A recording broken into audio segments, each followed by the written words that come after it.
Hello YouTube, Joe once again. Today, let's talk precision filing. You guys have a certain shape that you want to file out. Perhaps you have something you want to open up, you want to elongate, you want to ovalize, whatever it is. I will show you today how to do it so perfectly you won't believe you did it yourself. And I mean it. Here we go. Start out with some kind of item that looks like this that's going to support your part off the edge of a bench so your file can stroke up and down through the slot. So for instance, if we used this as our guide, if you will, you'll see that off the edge of the bench is where you need to be while you're doing such things. So that's what we're going to do next, is get set up off the edge of the bench, and I'll show you what I'm talking about. So you're going to want to clamp this so that there's no way your file could hit the edge of your bench down here. So a little bit of offset between where your bench starts. And then clamp your, whatever it is that you're going to work on over said hole. Okay? Now, once you have what you want fixed, let's say, you need to scribe the finest mark around whatever it is that you have that you would like to redo. So perhaps this is going to be, I don't know, maybe this is going to be elongated further. The idea here is you would draw both radiuses absolutely perfect. Half of a radius here. You will draw half the radius here, and I mean perfectly. And then you're going to put a straight line absolutely parallel to both ends of that radius. And here's the key part. If all the lines line up perfectly, so it looks like it was drawn on a machine, you're going to have a very good looking circle or ellipse or whatever it is you like. If, however, you draw it and it's kind of sloppy and doesn't meet line for line and accurate, you won't be able to have an accurate part because you have nothing to file to. It's so important that your master, if you will, the part that's going to be drawn out on here, is really, really high quality. Because next what you're going to do is you're going to put on an optivisor. That would be the best thing you could do. And then because it's magnified, you're going to be able to see the image so large that any tiny mistake will easily be taken care of. You'll be able to see the lines so much closer. It's unbelievable how well this works. Then when you take your magnification off, to you it's going to look absolutely perfect because you did it under such high magnification to start with. So that's how you get an absolutely perfect hole. Next, I'm going to show you some of the actual technique. I'm going to draw on here a little bit bigger, let's call it racetrack. And next, we'll do a circle that's small, and you want to make that bigger. Okay, let's have a look at that next. Now, just as an FYI, I have an instrument that I use as a scribe all the time that's very, very sharp, very pointed, and has no dull end. It's almost pin-like at the end. That's what you want. Then you're going to need some type of guide, if you will, something like this. Perhaps it's even a compass, I don't know. But you need something that, in my opinion, can put a ditch, a small scribe line in whatever it is you're working on. And then what I like is to fill that in with some color and then sand off the top so you have a very fine line left over of color that you can file to. Most times when you're filing on steel or other products, it's easy to lose your line and what you're trying to file to. And it is critically important that your line is very bright and it's easily seen so you do not file outside of that line. Very important. So I will make a racetrack on here, color it in, and we'll have a look next. Okay. I did a ditch around there, scribing it as best I could, and then I covered over it with some, well, my favorite one to do is this Tester's enamel paint marker. It shows up so much better than regular marker. It's unbelievable. I'm just doing this for the camera for you guys.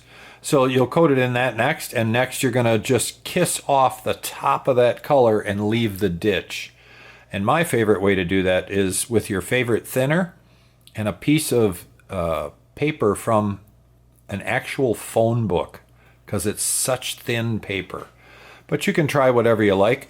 The idea is whatever your favorite thinner is, just a spot, a tiny little spot of it on a piece of paper, and you're just going to gently bring this backwards on it. It's going to leave the low spot, and it's going to erase all the high stuff. I'll show you that next. All right, and when you're done, it'll look something like that, although a little more of it came off than I would have liked. But I think you can see how that looks. The important part is that you can follow it with your eye carefully. That's the important part. Not anything else. It just has to be really defined for you to follow. Now let's do some filing. Now the first thing you're going to want to do here is pick out a file that isn't too fine. Now first thing is, aluminum is not a good idea to be filing because it'll load up your file. I happen to have a chemical here that I dissolve that with, so it's not a big deal for me. But this is a pretty coarse file. It doesn't load up. It's going to be okay. And you're going to want to do, hopefully, you're going to want to be doing something on steel or something else other than aluminum. I'm simply showing this for the camera, just for speed. Now, the biggest problem, I guess I'd say, with people who file is they don't keep the file moving. You're just going to do one of these, and it's just going to leave a mark. What you want to do is bring your stroke up and down, square as you can with two hands. Note I'm guiding at the bottom. All right? And if you can, look straight down that file. You want to see exactly what's happening. And work just little tiny quadrants at a time, but keep that file moving. Don't ever just file in one spot. Note I'm keeping it moving. And that's the key to this whole thing, keeping it moving. Now, I need to actually get in here with my eyes, which I call these magnifiers, because I can't see as good as, well, many of you can. But the trick here is, again, just keep these radial motions going. And pay attention really, really carefully. Are you starting to get too close to certain areas? The idea is to keep everything fairly uniform as you go around this racetrack, wherein don't leave areas that are huge and then you have to get back to it. Creep up on it so everything's fairly uniform. And for me, that works best. You might find a better method, but for me, that works best. Keeping everything fairly uniform. And then I just keep working the circle all the way around, noting if I'm getting too close to an edge somewhere. As you start getting closer and closer to those edges, minimize your pressure. And I mean minimize it. You'll feel and hear the difference. Keep that file good and square, and always keep it moving is the key here. Two hands on it is probably the best thing you can do. Because if one hand isn't really, really accurate, I guarantee two will really help you out.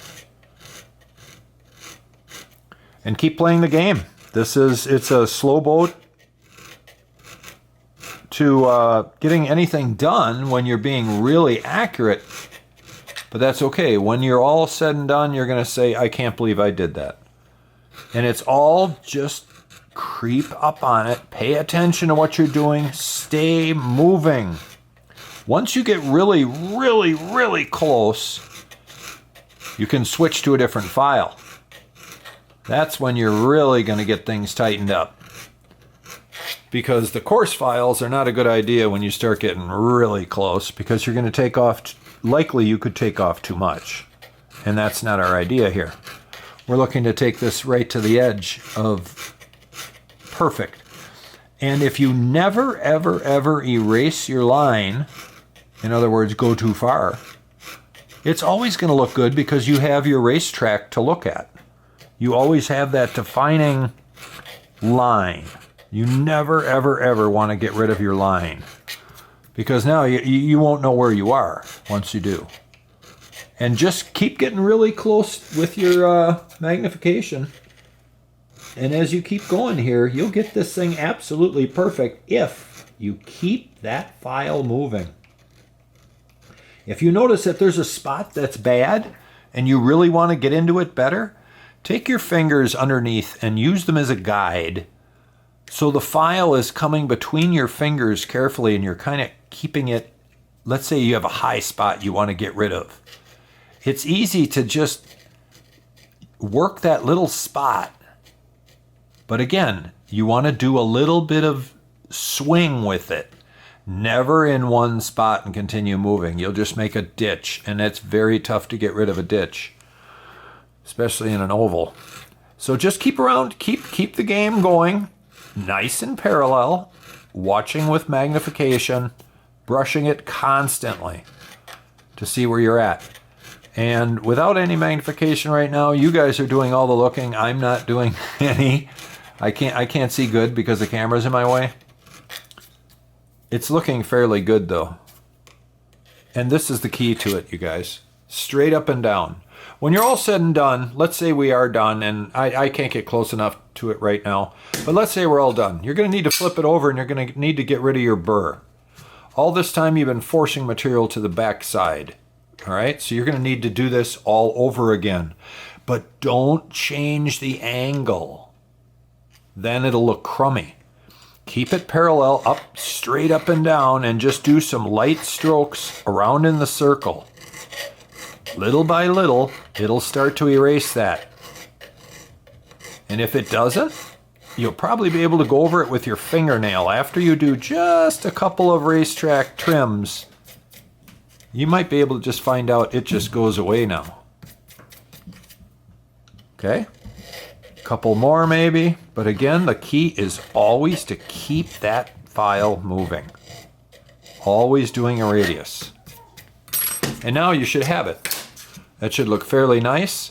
And we're pretty close. I can see some deviation going on. I could have tightened up, but again, you guys are front and center and I can't get close enough to it. But I think you're seeing exactly what we're talking about. The next thing we need to know about is coarse, medium, and fine. There are times, of course, pun not intended, that you're going to need to really remove some material, and obviously times when you don't want to. So to have the coarse, medium, and fine files is everything. Everything. Get yourself a little set of Swiss-made files. Don't buy the ones from offshore. They won't last long. They won't come very sharp to start with. And it's just a waste of your money. They're going to end up as landfill. Get yourself some good Swiss-made files, and you'll really, really be able to do some good filing, and they'll last you a long time.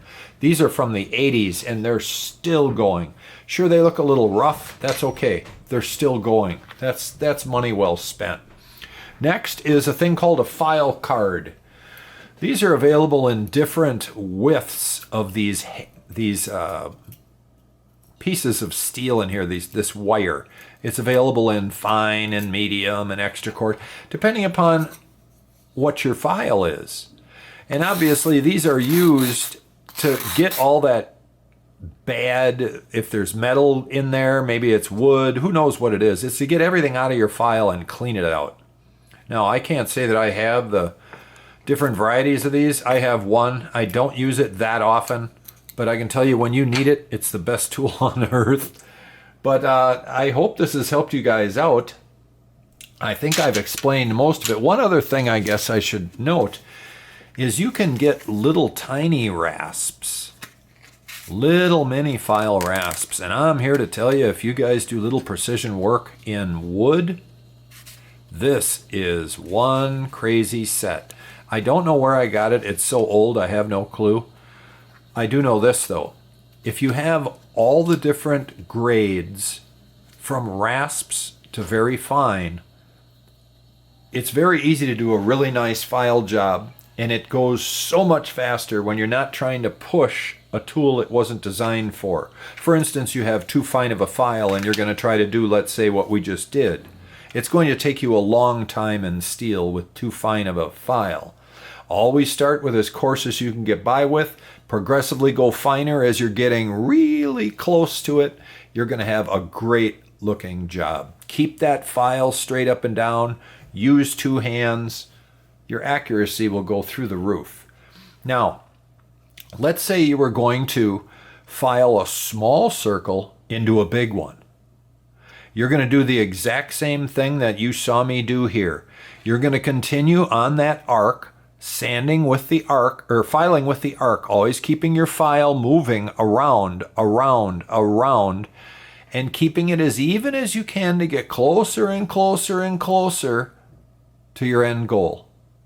I would never again go all at once where you're real close here and then do the rest, because you're coming back to a zone that's already been done, and if you skip off, you're going to overdo what's already been done.